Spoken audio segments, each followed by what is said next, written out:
जिसे कहते हैं हम कैसे माने भगवान हैं, हम भगवान के हैं, कैसे माने, क्या प्रमाण है आपके पास?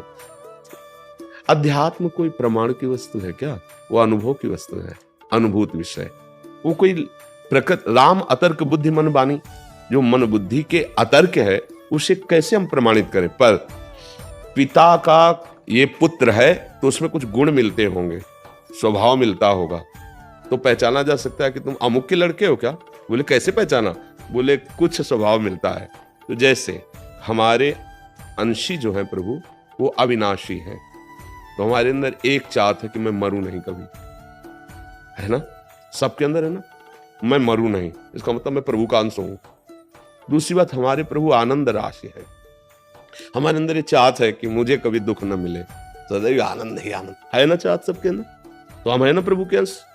तीसरी बात है कि हर परिस्थिति में मैं शांत रहूं, नहीं शांति में, ये दुनिया प्रपंच छोड़ो, कुछ मिनट तो यार शांत रहने दो, शांति की चाह है, क्योंकि हमारे जो प्रभु है ना, शांताकारम, तो है ना हम प्रभु के, क्योंकि हमें शांति चाहिए।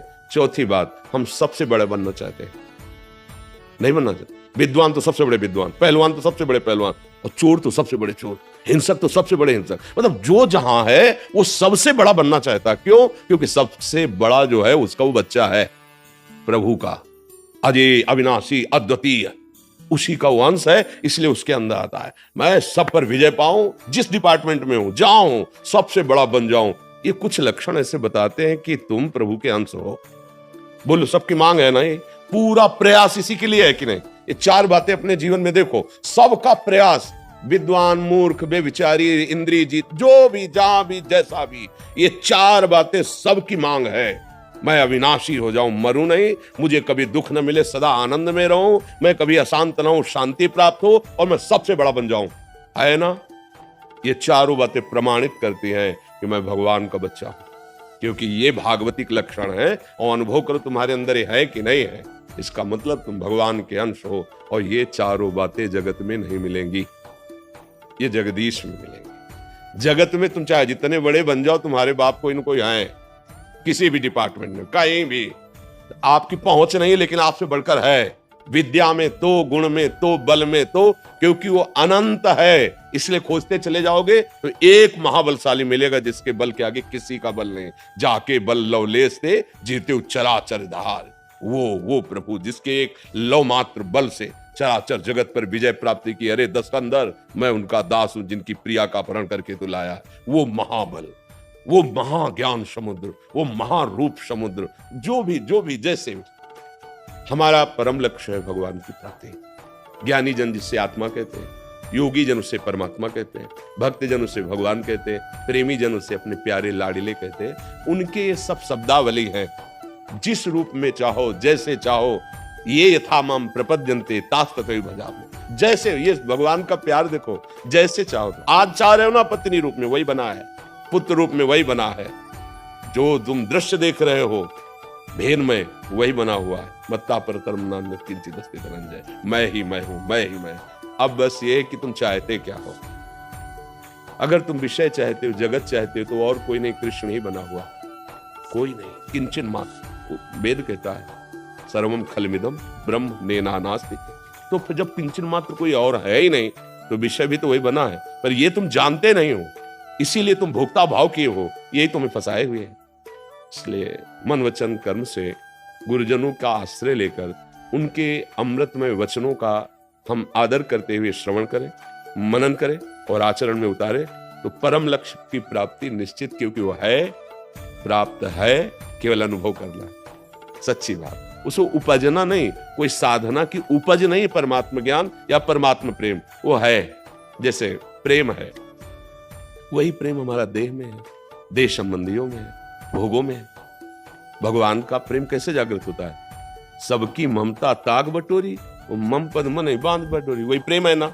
वही बिखर गया असत में तो राग कहा गया, मोह कहा गया, आसक्ति कही गई, लेकिन वही समिट गया प्रभु की तरफ तो अनुराग कहा गया, प्रेम कहा गया। कोई अलग चीज नई उपजती नहीं साधना से। जो तत्व ज्ञान है, जो तत्व है, जिसको हम भूले हुए हैं, उसी की स्मृति आ गई। नष्टो मोहा स्मृति लब्धा तो प्रसादान में। कोई नई चीज तो नहीं हुई ना। पूरी गीता सुनने के बाद कोई नई चीज उपजी क्या? नहीं, जो अंधकार कोहरा था भगवान के वचन रूपी सूर्य के प्रकाश से नष्ट हुआ, तो स्मृति हो गई। किसकी? अपनी स्मृति हो गई, अपने स्वरूप की पूर्व स्मृति से ही विद्यमान है। जो पूर्व से ही विद्यमान थी, हाँ, उसकी स्मृति उसकी स्मृति, उसी का अनुभव हो गया। साधना से कोई नई वस्तु प्राप्त नहीं होती है। हाँ, जिसको हम भूले हुए हैं, जासु कृपा सब भ्रम मिट जाई, गिर जासु कृपाल रखलाई, गुरु प्रसन्न साव अनुकूला, और मिटी सकल कल्पित भय सूला। जो कल्पनात्मक भय था रस्सी में सांप का, वो भय नष्ट हुआ। न सांप पहले था, न वर्तमान में है, न भविष्य में रहेगा। केवल माना हुआ हमारा भय वो छूट गया, वो रस्सी ही थी। ऐसे ही जैसे स्वर्णकार कुंडल के अलग पैसे नहीं देगा, हार के अलग पैसे नहीं देगा, कंगन के अलग पैसे नहीं देगा, वो वजन में सोने के पैसे देगा। कितना सोना है? 5 तोला। बोले कंगन अलग है, हार अलग है, अंगूठिया, हमको इससे मतलब नहीं है, हमको सिर्फ स्वर्ण से मतलब। हमारे तराजू में स्वर्ण है और उसकी पेमेंट लो, क्योंकि वो स्वर्ण देखता है, आकार नहीं देखता। ऐसे ही जो ज्ञानी है वो शव में एक तत्व देखता है। जितने भी कुंडल कंकण आदि बने हुए हैं वो स्वर्ण ही है। ऐसे ही जड़ चैतन्य जो भी बना हुआ है वो परमात्मा ही है। ऐसा बोध हो गया, वो जीवन मुक्त हो गया। जीवन मुक्तता ही, भगवत प्रेम ही इस जीवन का चरम लक्ष्य है। और उसकी प्राप्ति, जो विस्मृत है उसकी स्मृति, जो स्मृति में उसकी विस्मृति। हम संसार के सन्मुख है, स्वरूप से विमुख है, प्रभु से विमुख है। अब थोड़ा उल्टा होना पड़ेगा, प्रभु के सन्मुख, संसार से विमुख। हम प्रभु को साधन बनाए हुए हैं, साध्य विषय को बनाए हुए हैं। थोड़ा उल्टा कीजिए, साधन विषय बना लीजिए, साध्य प्रभु बना लीजिए, निहाल हो जाएंगे। जहां है वही भगवत प्राप्ति हो जाएगी। जी।